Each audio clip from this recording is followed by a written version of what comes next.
ځکه یو کس ډېر زیات تږی شوی او تنده ورته لګېدلې وه او داسې پخوا زمانه کې خو به کورونه نه تنده ورته لګېدلې وه پخوا زمانه کې خو به دا کورونه نه که نه داسې یو شړه وه هغې کې یو کوی و چې ویې کتل لاندې په اخره کې اوبه پرتې وې خو ده سره څه لار نه جوړېده ده سره یو پټکی و هغه پټکی راواغستو په بوټ پسې وتړه ورښکته یې که خو هغه اوبه ورته میلاو نه شوې اوبه ورته میلاو نه شوې ډېر زورونه یې وکړه اوبه ورته میلاو نه شوې چې ګوري دې طرف نه یوه اوسۍ را روانه د زمرو را په مخه کړې ده او ډېره زیاته تږې شوې د زمرو پرېښودله سایډ ته ناسته وه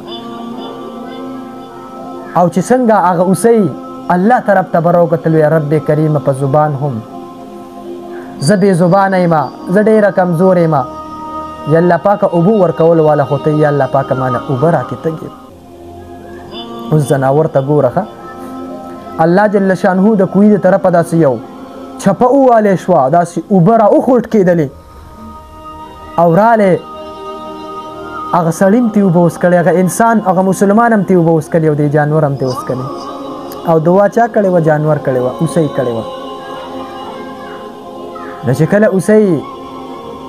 اوبه وڅکلې هغه انسان الله جل شانهو ته سوال کوي یا الله پاکه زه خو ستا بنده ومه انسان ومه دا خو حیوان دی دا خو جانور دی زناور دی تا دله اوبه ورکړه ماله دی نه راکولې الله د طرفه حکم کېږي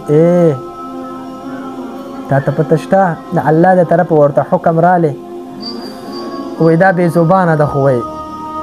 په زړه کې امید زما نه و بله لارې نه و تا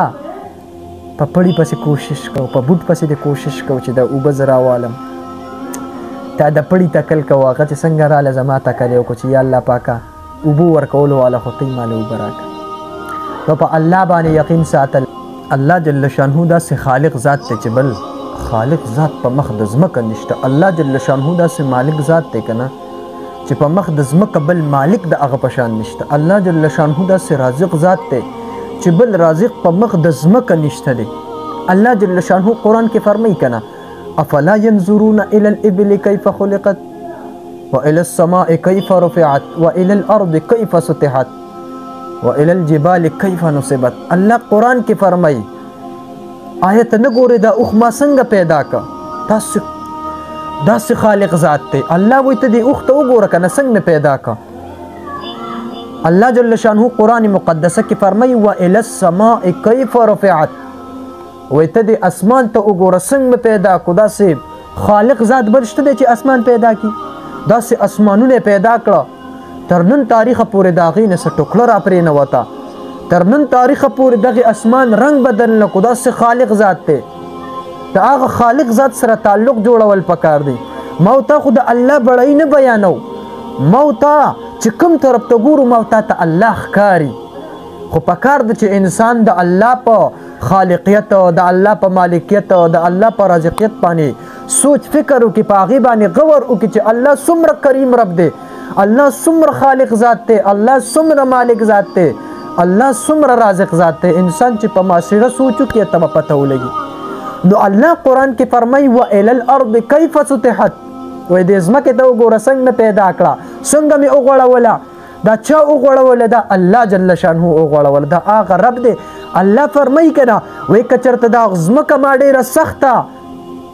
ډېره سخته جوړه کړې وې تاسو به پرې ګرځېدی نه شوئ که ډېره نرمه مې جوړه کړې وې تاسو به پکې دننه تلئ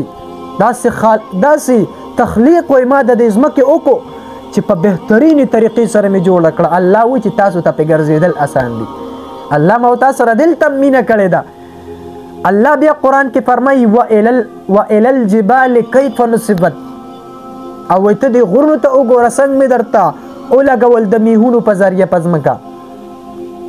اوس کو چېرته دا غرونه نه وې په ځمکه دا ځمکه بړقېده الله وایي د میخونو په شان مې درلپې غرونه ووخل داسې خالق رب دی د هغه خالق رب سره تعلق جوړول پکار دی یقینا دا یو مبارکه میاشت ده چې په دې کې موته د الله په خالقیت د الله په رازقیت او د الله جل شانهو په صحیح معنو سره د الله سره تعلق جوړ کو موته په زړه باندې خو موته وایي چې الله ډېر خالق ذات دی دا هر څه پیدا کړی دی باندې سوچ پکار دی الله جل شانهو داسې مالک ذات دی د نور د الله د حکم او د ارادې نه بغیر راختلی نشي د الله د حکم او د ارادې نه بغیر پریوتلی نشي ورځ د الله تعالی د حکم مطابق ورځ راتلی شي شپه راتلی شي رڼا ورکولو والا ذات یو د الله ذات شپه راوستونکی ذات یو د الله ذات داسې مالک ذات دی په تمام کائنات باندې د هغه قبضه ده د هغه کائناتو باندې چې قبضه ده د هغه سره تعلق جوړول پکار دي مو تعالی یو کسو کنه وای شای او یو باچا سره تقسیم کو لګیاو نو ډېر خلک پکې چې باچا په یو سیس پسې منډه کړ لاس کې خودو په بل څه پسې لاس کې خودو بل څه پسې یو کس ډېر هوښیار و هغه راغلی د باچا په سر لاس کې خودو باچا ورته وایي ولې دا سره دا دونه هر څه نشته تا زما په سر لاس کې خودو ما په سر باندې څه کې او ته وایي دا ټول سیزونه چې کوم دی خلک پسې منډې وایي په یو سیز لاس کې په بل سیز وایي ما په باچا لاس کې خودو چې باچا زما شو دا هر څه به زما شي که الله زما استا شو قسم پر رب دا تمامه دنیا به زما شي تمامه دنیا به زمونږ شي د چا پروا به نه کوو ټینشن دی درته مصیبت دی تکلیفونه دي آرام درته نشته سکون درته نشته راشه د الله لاره اختیار که چې سکون وګورې راشه د الله لاره اختیار که چې راحت وګورې راشه د الله لاره اختیار که چې مینه وګورې د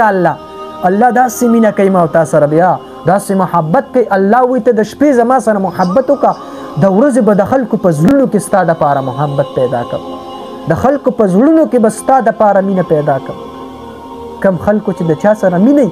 د هغه په ظاهري چهره باندې مه دوکه کېږئ او د شپې الله ته جاړي ځکه خلک ورسه ځکه محبت کوي د ورځې هغه د شپې الله ته اوښکې بهیي ځکه الله جل شانهو د خلکو په زړونو کې د دپاره محبت پیدا کړي نو دا هسې خلک د عزت نه کوي هسې احترام خلک د نه کوي دی په شپه کې د الله احترام کوي په شپه کې الله ته جاړي په ورځ کې الله خلکو ته جړی داسې کریم رب دی داسې رحیم رب دی ما او تا سره ډېره مینه کوي راځئ چې د الله سره تعلق جوړ کړو